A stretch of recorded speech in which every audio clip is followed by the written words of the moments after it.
नमस्कार बच्चों, आज हम हिंदी परीक्षा की तैयारी के लिए पुनरावृत्ति करेंगे। कार्य शुरू करने से पहले आप अपना नाम, विभाग और अनुक्रमांक लिखेंगे। तो चलिए अब हम पहला प्रश्न पढ़ें। निम्नलिखित प्रश्नों के सही उत्तर पर निशान लगाइए। तो पहला प्रश्न क्या दिया है बच्चों? सेठ जी एक गिलास पानी के कितने रुपए देने को कह रहा था? 1 रुपया, 2 रुपये, 4 रुपये या 5 रुपये? इसका उत्तर क्या है बच्चों? बिल्कुल सही। जब पानी वाला रेल के डिब्बे में पानी बेच रहा था, तब सेठ जी ने उसे अपने पास बुलाया और पानी का भाव पूछा। तब पानी वाले ने 1 गिलास पानी का भाव 2 रुपये बताए। यह सुनकर सेठ जी ने 1 गिलास पानी के कितने रुपए देने को कहा? जी हाँ, सेठ जी ने 1 गिलास पानी के 1 रुपये देने को कहा।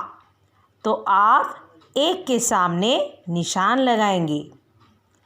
दूसरा प्रश्न है, शेख चिल्ली 2 रुपये का दूध लेने किसके पास गया?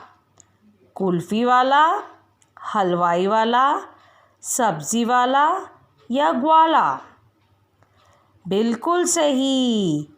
जब शेख चिल्ली की माँ ने शेख चिल्ली को 2 रुपये का दूध लाने भेजा, तो शेख चिल्ली उछलता कूदता किसके पास जा पहुंचा? बिल्कुल सही, शेख चिल्ली ग्वाले के पास जा पहुंचा। और ग्वाले किसे बोलते हैं बच्चों? जो दूध या दही बेचता हो। तो आप ग्वाले के सामने निशान लगाएंगे। तीसरा प्रश्न है, चिड़िया की आवाज़ कैसी होती है?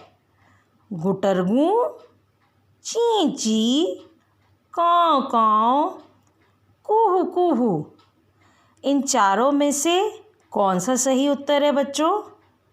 जी हाँ, बिल्कुल सही। चिड़िया की आवाज़ कैसी होती है बच्चों? ची ची ची ची। आप सुबह जब उठते हैं तो आपको भोर सुबह किसकी आवाज़ सुनाई देती है? चिड़ियों की चहकने की आवाज़। और इसलिए आप ची ची के सामने सही निशान लगाएंगे। अगला प्रश्न है, लड़का शब्द का लिंग बदलो। तो लड़का शब्द का जब आप लिंग बदलेंगे तो इसका सही उत्तर क्या होगा? बालक, बच्चा, लड़की या बेटा? इन चारों में से सही उत्तर कौन सा है बच्चों? बिल्कुल सही। लड़का का लिंग बदलकर होगा लड़की। तो आप इस लड़की के सामने निशान लगाएंगे। अगला प्रश्न है, ई की मात्रा वाले शब्द बताइए। तो जिसमें बड़ी ई की मात्रा आई है, उस शब्द को आप चुनेंगे और उसी के सामने आप निशान लगाएंगे। तो पहला शब्द जो दिया गया है वो है बगिया, बगिया। दूसरा शब्द है किला, किला। तीसरा शब्द है धरती। और चौथा शब्द है सितार, सितार। तो जैसा कि आप जानते हैं कि बड़ी ई में हम ई शब्द को हम ई मात्रा को हम खींच कर बोलते हैं। तो इन चारों में से जो सही उत्तर है वह है धरती। धरती में हम त में बड़ी ई की मात्रा लगाते हैं। इसी वजह से धरती जो है वह ई की मात्रा वाले शब्द है। तो आप धरती के सामने निशान लगाएंगे। अगला प्रश्न है आपका, रिक्त स्थान भरिए। जैसे ही शेख चिल्ली ने कटोरा पलटा, पेंदी का दूध भी डैश पर गिर गया। तो जैसे ही शेख चिल्ली ने अपना कटोरा पलटा तो पेंदी का दूध कहाँ गिर पड़ा? बाल्टी में, ज़मीन में, घड़ा में या कटोरे में? बिल्कुल सही। जैसे ही शेख चिल्ली ने कटोरा पलटा, पेंदी का दूध भी ज़मीन में गिर पड़ा। तो आप ज़मीन के सामने निशान लगाओगे। अगला प्रश्न है आपका, आसान का विपरीत शब्द है। अब यहाँ विपरीत का अर्थ होता है उल्टा, ऑपोजिट जिसको हम कहते हैं। इसका विलोम शब्द लिखेंगे और आसान का विपरीत शब्द क्या होगा बच्चों? पहला जो शब्द दिया है वो है मुश्किल, दूसरा है सरल, तीसरा है सीधा और चौथा है सहज।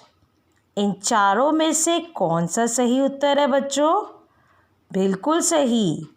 आसान का विपरीत शब्द है मुश्किल।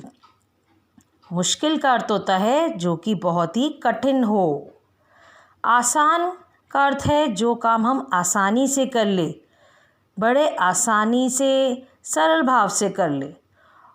तो इसी वजह से आसान का विपरीत शब्द होगा मुश्किल, जिसको हम कठिन भी कहते हैं। समझे बच्चों? तो अब हम अगले प्रश्न में पहुंचते हैं। दादा दादी जी जब हमारी उम्र के थे तब नल में पानी कम आता था, एक एक बूंद आता था, बिल्कुल नहीं आता था या सारा दिन आता था। जैसा कि आप जानते हैं कि दादा दादी जी जब हमारे उम्र के थे तब नल में सारा दिन पानी आया करता था, लेकिन इस समय आज के युग में पानी केवल 1-2 घंटे ही आता है और वह भी हम टंकियों में भर कर रखते हैं। तो इस प्रश्न का सही उत्तर कौन सा है बच्चों? बिल्कुल सही। दादा दादी जी जब हमारी उम्र के थे तब नल में पानी सारा दिन आया करता था। तो आप इस वाक्य के आगे निशान लगाएंगे। तो अब हम आखिरी प्रश्न पढ़ेंगे। आंखें चमक उठना का अर्थ है आँखों में रोशनी पड़ना, आँखों में पानी आना, खुश हो जाना या फिर आँखों में धूल जाना। तो बच्चों बताइए इसका सही प्रश्न कौन सा है? तो जैसा कि आप जानते हैं, जब ग्वाला कटोरे में दूध डालने लगा तब कटोरा 1 रुपये के दूध से ही भर गया और जब ग्वाले ने शेख चिल्ली से दूसरा बर्तन मांगा तब शेख चिल्ली सोच में पड़ गया और उसी समय उसकी आंखें चमक उठी। उसने कटोरा उलटकर कहा कि बाकी का दूध इस पेंदी में डाल दो। तो आंखें चमक उठने का अर्थ होता है खुश हो जाना। तो आप खुश हो जाने के सामने निशान लगाएंगे और इस तरह आप अपना पुनरावृत्ति कार्य पूरा करेंगे। आशा करती हूँ आप सभी मन लगाकर अभ्यास करेंगे, स्मरण करेंगे और पूरे दिल से अच्छी तरह अपनी परीक्षा की तैयारी करके अच्छे अंक अपनी परीक्षा में लाएंगे। धन्यवाद।